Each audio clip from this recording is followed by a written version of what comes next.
ভিডিওতে আমরা পঞ্চম শ্রেণী তৃতীয় পর্যায়ক্রমিক মূল্যায়নের পরিবেশে 15 নম্বর স্কুলের প্রশ্নের উত্তরগুলো আলোচনা করব। 1-1 মুখ্য জোয়ারের মূল কারণ চাঁদের আবর্তন।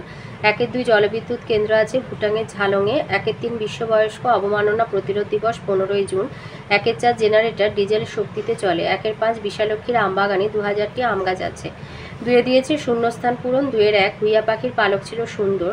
2-2 রাস্তায় লোক চলাচলের জন্য ফুটব্রিজ ব্যবহার করতে হয়। 2-3 তালপাতায় লেখা বইগুলিকে পুঁথি বলে। 2-4 ধোঁয়াতে কার্বন মনোক্সাইড নামে বিষাক্ত গ্যাস আছে। 2-5 সূর্যের পর সব থেকে কাছের নক্ষত্রের নাম প্রক্সিমা সেন্টাউরি। 2-6 জেলির শিশিতে এফপিও ছাপ থাকে।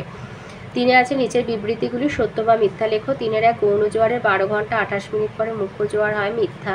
3-2 রিক্সা কলকাতায় আসে 1914 সালে, মিথ্যা। 3-3 শিশুদের মত প্রকাশ ও আলোচনার স্বাধীনতা নেই, মিথ্যা। 3-4 মঙ্গল গ্রহে সুমেকার লেভি নামক ধূমকেতু আছড়ে পড়েছিল, মিথ্যা, ওটা বৃহস্পতি গ্রহ হবে। 4-এর দাগে আসি। 4-এর এগুলো 1 নম্বরের। 4-এর 1-এ দিয়েছে স্টিমারে কোন ইঞ্জিন লাগানো থাকে, ডিজেল ইঞ্জিন। 4-এর 2 মাজার কি, পীর সাহেবের কবরস্থান। 4-এর 3 লাইসেন্স কি, গাড়ি চালানোর ছাড়পত্র। 4-এর 4 সূর্য থেকে পৃথিবীতে আলো আসতে সময় লাগে 8 মিনিট।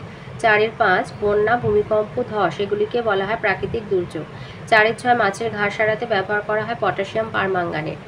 4-এর 7 ভরা কোটাল কখন হয়, অমাবস্যা পূর্ণিমা তিথিতে। 4-এর 8 বনে থাকে বাঘ। কবিতাটি কবি যখন লেখেন তখন বনে কতগুলো বাঘ ছিল, 40,000-এর বেশি। 4-এর 9 2004 সালে ভারতে কোন রাজ্যে সামুদ্রিক জলোচ্ছ্বাসে প্রচুর ক্ষতি হয়েছিল, তামিলনাড়ু। 4-এর 10 ট্রেনের চাকার ভিতরে কি থাকে, খাঁজ থাকে। 5-এর দাগে আসি। 5-এর দাগেরগুলো 2 নম্বরের। 5-এর 1-এ বলেছে অ্যাসিড বৃষ্টি কি। অ্যাসিড বৃষ্টি কাকে বলে, লিখবে বৃষ্টির জল বায়ুতে অবস্থিত বিভিন্ন বিষাক্ত গ্যাসের সঙ্গে মিশে অ্যাসিড সৃষ্টি করে ভূপৃষ্ঠে ঝরে পড়ে, একে অ্যাসিড বৃষ্টি বা অম্ল বৃষ্টি বলে। 5-এর 2 দিয়েছে অপ্রচলিত শক্তি কাকে বলে, উদাহরণ দাও। অপ্রচলিত শক্তি কাকে বলে, উদাহরণ দাও। শক্তি উৎপাদনের যেসব উৎসগুলি বহুকাল ধরে প্রচলিত নয় এবং বর্তমানে অল্প পরিমাণে ব্যবহৃত হয় তাদের অপ্রচলিত বা অচিরাচরিত শক্তি বলে, যেমন সৌরশক্তি, বায়ুশক্তি।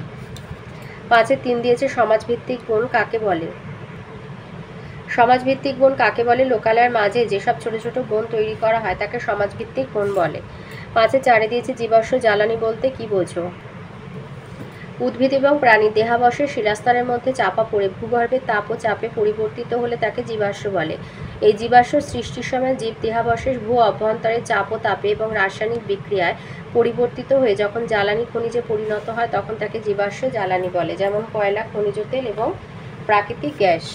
5-এর 6 দিয়েছে সামাজিক পরিবেশ কিভাবে সুস্থ হবে। এই উত্তরটা লিখবে যে কিভাবে সুস্থ সামাজিক পরিবেশ গড়ে উঠবে।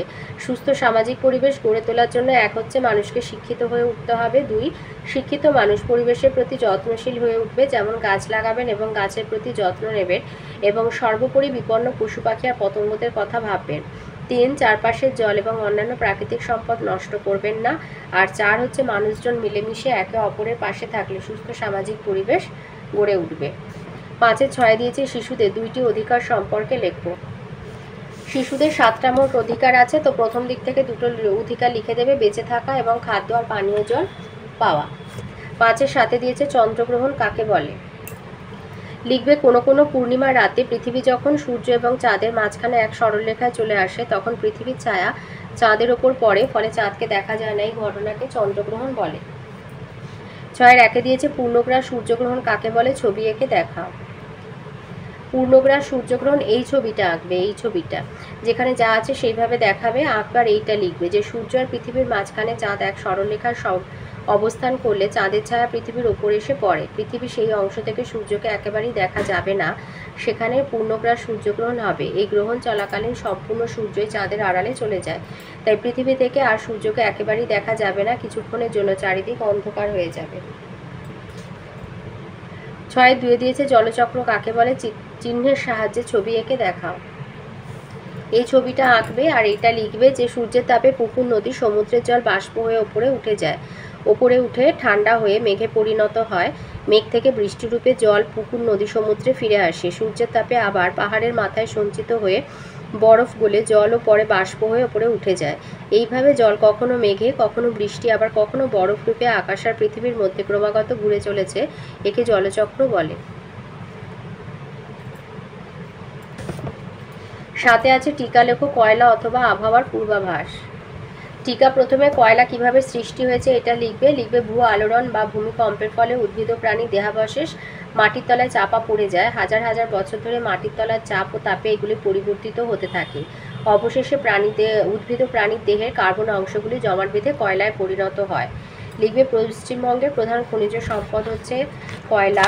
তারপরে লিখবে যে আমাদের পশ্চিমবঙ্গে 4টি জেলা যেখানে কয়লা খনি আছে: বর্ধমান, বীরভূম, পুরুলিয়া এবং বাঁকুড়া। তারপরে লিখবে যে কাঠের সার অংশ পচে না গিয়ে কয়লায় পরিণত হয়। এবারে লিখবে যে সকল কয়লা মাটির অনেক গভীরে অধিক চাপ ও তাপে বেশি সময় ধরে সৃষ্টি হয়, সেই সকল কয়লায় কার্বনের পরিমাণ বেশি হয়। কয়লাকে কালো হিরে বলা হয়। কয়লা পুড়লে প্রচণ্ড তাপের সৃষ্টি হয় এবং পোড়ার সময় সামান্য ধোঁয়া উৎপন্ন হয় ও ছাই উৎপন্ন হয়। এবারে লিখবে যে কয়লা যেখান থেকে তোলা হয় যেসব তাকে কয়লা খনি বলা হয়। যেমন বড় গভীর কয়লা খনিতে ঢোকা সুড়ঙ্গ দিয়ে কিছুটা প্রবেশ করলে চারিদিক কালো, ছাদ দেয়াল মেঝে চারিদিকেই কালো কয়লা থাকায় ইলেকট্রিকের আলোর জ্যোতি কম, চারিদিকে জল চুইয়ে পড়ায় হাঁটার পথটাও কাদা কাদা হয়। এই অন্ধকারাচ্ছন্ন সুড়ঙ্গে গাইডরা পথ দেখান। আর আমাদের এর সাথে দিয়ে দেবে যে কয়লা কি কি কাজে ব্যবহার করা হয়।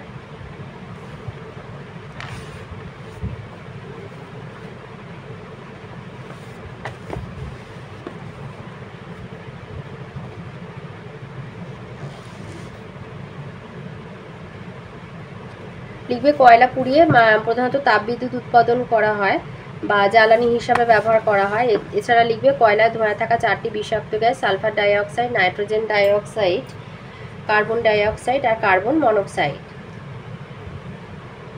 আর কয়লা ধোঁয়া সামনে গেলে চোখ নাক জ্বালা করে এবং শরীরে এক অস্বস্তিকর অবস্থার সৃষ্টি হয়, তাই বোঝা যায় যে কয়লা ধোঁয়া হচ্ছে বিষাক্ত।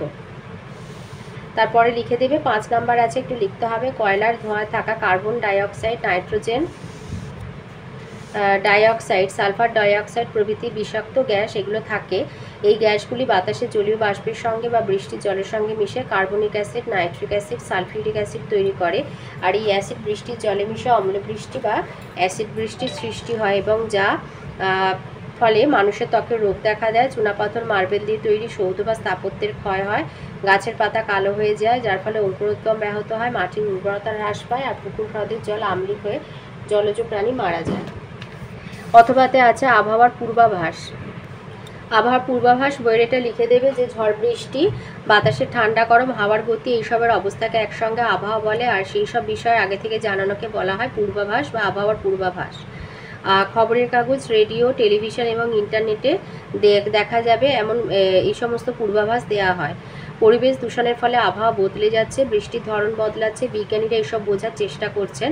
এই বিষয়টাকে বলে আবহাওয়া বিজ্ঞান। এই বিষয়ে গবেষণা এখনও খুব নিখুঁত হয়নি, তাই ঝড় বৃষ্টির কথা খুব বেশি আগে বলা যায় না। তবে সুনামি কবে হবে তা আগে থেকে জানা যায়।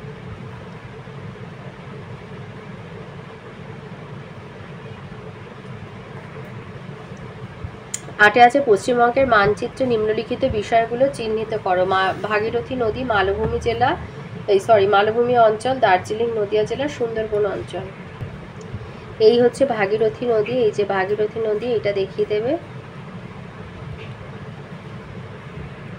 আচ্ছা, মালভূমি অঞ্চলের মধ্যে পড়ছে পুরুলিয়া জেলা, বাঁকুড়া, পশ্চিম মেদিনীপুর, বীরভূম আর বর্ধমানের পশ্চিম দিকটা, আর পশ্চিমবঙ্গের পশ্চিমের মালভূমি অঞ্চল তৈরি করছে। তাহলে রয়েছে আমাদের পুরুলিয়া জেলা। এই পুরুলিয়া, এই যে পশ্চিমে উঁচু নিচু লাল মাটির অঞ্চল, এটাই হচ্ছে মালভূমি অঞ্চল। তো এই যে এখানে যেগুলো লাল আছে এইটা দেখিয়ে দেবে, আর এখান দিয়ে এটা ভাগীরথী যাচ্ছে, এটা দেখাবে।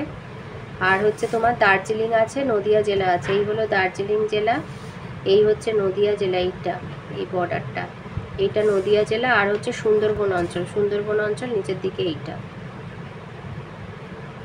সমুদ্র উপকূলের এই যে নোনামাটি অঞ্চল, এইখানটা দেখিয়ে দেবে।